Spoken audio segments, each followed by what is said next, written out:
नमस्कार, स्वागत है आपका न्यूज फ्लैश में। मैं हूं आपके साथ सलोनी। बढ़ते हैं इस वक्त के बुलेटिन की और पहली खबर गरियाबंद से बताई जा रही है, जहां पुलिस ने अपराधों की रोकथाम के लिए हेल्पलाइन नंबर 9479225888 जारी किया है। एसपी निखिल राखेचा ने बताया कि नशा, चोरी, लूट, छेड़छाड़ जैसे किसी भी आपराधिक गतिविधि की सूचना इस नंबर पर दी जा सकती है। सूचनाकर्ता की पहचान पूरी तरह गोपनीय रखी जाएगी, जिससे नागरिक बिना भय के जानकारी साझा कर सके। पुलिस का यह प्रयास गरियाबंद को अपराध मुक्त और शांतिपूर्ण समाज बनाने की दिशा में एक अहम कदम है। एसपी ने नागरिकों से अपील की है कि वे इस मुहिम में सक्रिय भागीदारी निभाएं। छुरा के घटकर्रा हाई स्कूल में छात्रों ने संस्कृत शिक्षक ओम प्रकाश साहू के तबादले के विरोध में स्कूल गेट पर ताला जड़ते हुए जोरदार प्रदर्शन किया।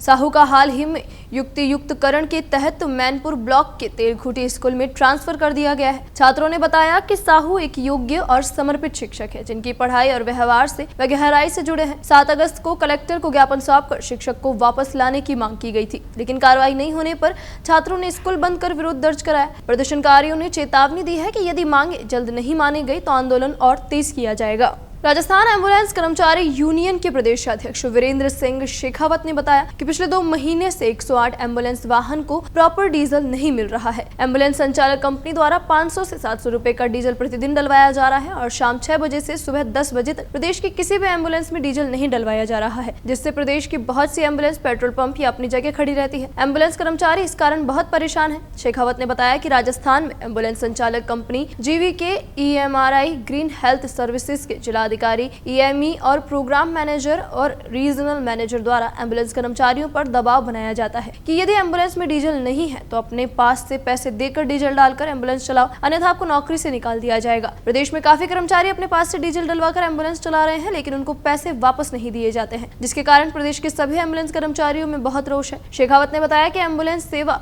प्रदाता कंपनी को पिछले 2 महीने से प्रदेश यूनियन ने बार-बार डीजल के मामले में अवगत करवाया, लेकिन एम्बुलेंस संचालक कंपनी सुनने को तैयार नहीं है। इसलिए अब वे इतने दबाव में एम्बुलेंस कर्मचारी कार्य करने में असमर्थ हो रहे हैं, इसलिए कभी भी एम्बुलेंस सेवा बंद हो सकती है। जयपुर GPO प्रांगण में स्वतंत्रता दिवस के अवसर पर आम जनता को देश के विभाजन की विभीषिका से अवगत कराने के लिए एक विशेष प्रदर्शनी का उद्घाटन किया गया। यह प्रदर्शनी 11 अगस्त से 14 अगस्त तक चलने वाली है। इसका उद्घाटन जयपुर नगर मंडल के प्रवर अधीक्षक मोहन सिंह मीणा ने किया। इस प्रदर्शनी में लगभग 50 पोस्टर्स के माध्यम से उस दौर के विभाजन की पीड़ा को बखूबी प्रस्तुत किया गया है। मीणा ने बताया कि मीडिया के जरिए सभी से आग्रह किया कि वे इस प्रदर्शनी में अवश्य पधारें और खासकर युवाओं को अपने पूर्वजों के बलिदान को समझने का यह अवसर नहीं चूकना चाहिए। कार्यक्रम के दौरान भारतीय डाक विभाग के जयपुर नगर मंडल में डाक सहायक के पद पर कार्यरत विनीत सक्सेना को, जिन्होंने प्रथम श्रेणी दिलीप ट्रॉफी, ईरानी ट्रॉफी खेली है और राजस्थान रणजी टीम के पूर्व कप्तान भी है, RCA द्वारा महिला क्रिकेट टीम के हेड के रूप में नियुक्त किए जाने पर सम्मानित किया गया। साथ ही डाक विभाग की लोकप्रिय योजना डाक जीवन बीमा के तहत 7,21,000 रुपए का चेक बीमा धारक के निधन के बाद उनके नॉमिनी अनीता जलंधर को शीघ्रता से वितरित किया गया। प्रवर अधीक्षक मोहन सिंह मीणा ने सभी से अपील की कि वे डाक विभाग की इन योजना का अधिक से अधिक लाभ उठाएं, जो सभी के लिए उपलब्ध है। बाबा रामदेव संघ गुणावती मकराना के तत्वाधान में 23 अगस्त 2025 को 28वीं बाबा रामदेव पैदल यात्रा शुरू होगी। संघ की बैठक गुणावती में अध्यक्ष हरदीन राम बरबड़ की अध्यक्षता में आयोजित हुई, जिसमें 23 अगस्त से 2 सितंबर तक चलने वाले यात्रा कार्यक्रम को अंतिम रूप दिया गया। पैदल यात्रा का शुभारंभ मकराना के गुणवती क्षेत्र स्थित बाबा रामदेव मंदिर से होगा, जहाँ सुबह 9 बजे पूजा अर्चना के बाद यात्री रामदेवरा के लिए प्रस्थान करेंगे। संघ 1 सितम्बर को रामदेवरा पहुंचेगा और 2 सितम्बर को सुबह 5 बजे रामदेवरा की समाधि दर्शन और प्रसाद ग्रहण के बाद वापस मकराना लौटेगा। यात्रा में जयपुर, फुलेरा, नावा, मिठड़ी, गांगवा, खोकर, जाजौता, डीलढाणी, पर्वतसर, मानपुर समेत दर्जनों गांवों के श्रद्धालु शामिल होंगे। संघ के अध्यक्ष हरदीन राम बरबड़ ने इच्छुक यात्री 20 अगस्त तक पंजीकरण कराने का निर्देश दिया है। इस मौके पर रतन सिंह राठौर, तुलसी राम लीलड़, भंवरलाल नारनौलिया, सुरजाराम माइच समेत कई अन्य समाज सेवी उपस्थित रहे। गाँव किवरेली में पुराने टोल नाका पुलिस चौकी के सामने सार्वजनिक बाबा रामदेव सेवा समिति के तत्वाधान में 23वां राम रसोड़ा भंडारा 11 अगस्त 2025 से विधिवत रूप से प्रारंभ हुआ। कार्यक्रम की अध्यक्षता महंत 1008 बालकनाथ महाराज ने की। इस अवसर पर विभिन्न संत महंतों सहित मुख्य अतिथि प्रदीप गहलोत और अनेक विशिष्ट अतिथि, ग्रामवासी और पैदल यात्री उपस्थित रहे। श्रद्धालुओं ने राम रसोड़े की व्यवस्थाओं की सराहना की, जहां सुबह से शाम तक चाय नाश्ता और रात्रि में भोजन, मेडिकल सुविधा और भामाशाहों के सहयोग से विविध भोजनों की उत्तम व्यवस्था की गई है। समिति ने भक्तजनों से तन मन धन से अधिक सहयोग करने की अपील की है, जिससे यह आयोजन और अधिक भव्यता से संपन्न हो सके।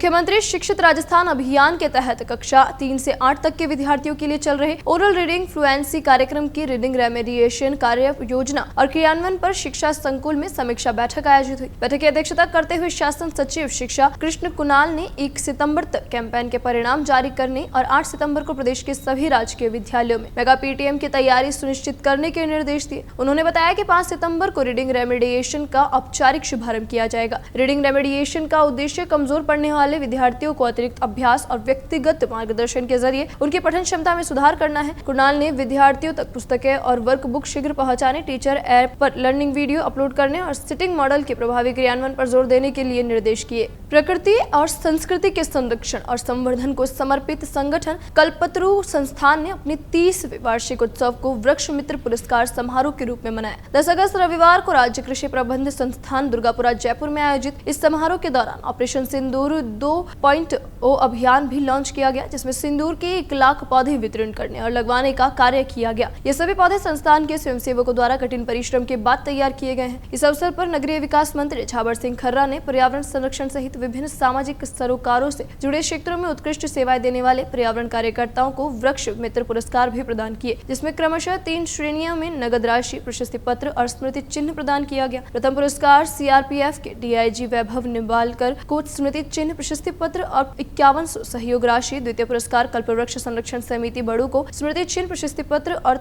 3100 रुपए सहयोग राशि और तृतीय पुरस्कार पर्यावरण कार्यकर्ता उषा देवी को स्मृति चिन्ह, प्रशस्ति पत्र और 2100 सहयोग राशि के साथ प्रदान किया गया। संस्थान के कार्यकर्ता तनुज कायत को वॉलंटियर ऑफ द ईयर, सर्वश्रेष्ठ स्वयंसेवक सम्मान के रूप में प्रमाण स्मृति चिन्ह, प्रशस्ति पत्र और 1100 सहयोग राशि के साथ प्रदान किया गया। बाल विवाह मुक्त राजस्थान अभियान को लेकर जिला प्रशासन राजसमंद के मार्गदर्शन में माय भारत राजसमंद और करियर महिला मंडल के संयुक्त तत्वाधान में अंतर्राष्ट्रीय युवा दिवस के अवसर पर एक कार्यशाला आयोजित की गई। कार्यक्रम की वक्ता सामाजिक कार्यकर्ता भावना पालीवाल ने युवाओं को सांस्कृतिक मूल्यों से जुड़े रहने और सोशल मीडिया के नकारात्मक प्रभावों से बचने की सलाह दी। पालीवाल ने बाल विवाह जैसी कुप्रथा को समाप्त करने पर जोर देते हुए युवाओं से समाज की भलाई के लिए सक्रिय योगदान देने को आह्वान किया। कार्यक्रम में 20 से अधिक गाँव, 50 से अधिक युवाओं ने भाग लेकर इस सामाजिक बुराई के खिलाफ जागरूकता फैलाने और सुरक्षित खुशहाल भविष्य का संकल्प लिया।